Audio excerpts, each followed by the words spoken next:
tous. À travers cette présentation, vous retrouverez un MOOC détaillé sur le DNS.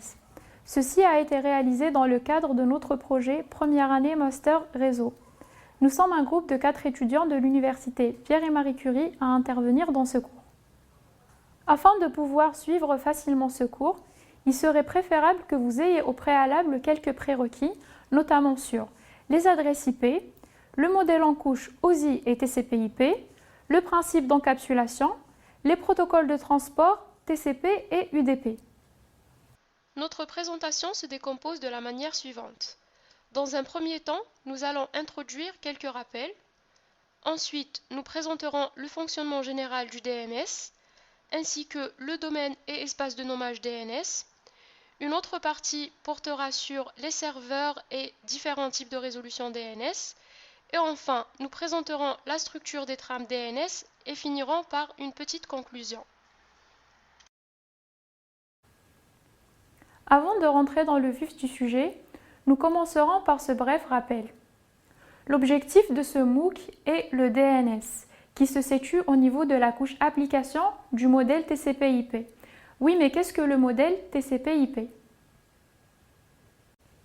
En fait, il s'agit d'une pile protocolaire utilisée pour le transfert des données sur Internet. Elle est composée de 4 couches: accès au réseau, Internet, transport et application. Commençons par la couche application qui se situe au plus haut niveau du modèle. Elle contient tous les protocoles du haut niveau comme par exemple DNS, Telnet, HTTP ou FTP. C'est celle qui est en contact direct avec les utilisateurs. Juste en dessous, la couche transport. Cette couche effectue les contrôles d'erreurs, de flux et de congestion et assure aussi la communication de bout en bout entre les machines. Ensuite, la couche Internet, son rôle est d'acheminer les paquets indépendamment les uns des autres jusqu'à destination. Et enfin, la couche accès réseau, c'est la couche la plus basse du modèle. Elle fait le lien entre la machine et le support de transmission. Pour ceux qui se sentent plus familiarisés avec le modèle OSI, sachez qu'il n'y a pas de très grande différence entre les deux modèles.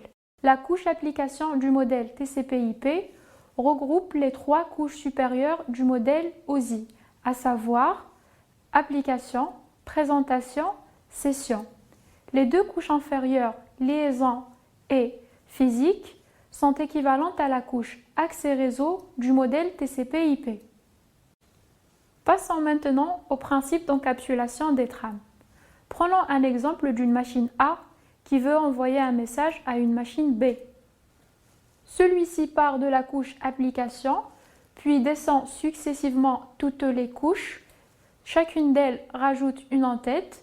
L'ensemble de ces informations forme une trame. La trame est ensuite envoyée sur le support de transmission. Une fois arrivée à destination, la machine B effectue le processus inverse. En effet, le message remonte toutes les couches. Chacune d'elles enlève l'en-tête rajoutée par la couche homologue.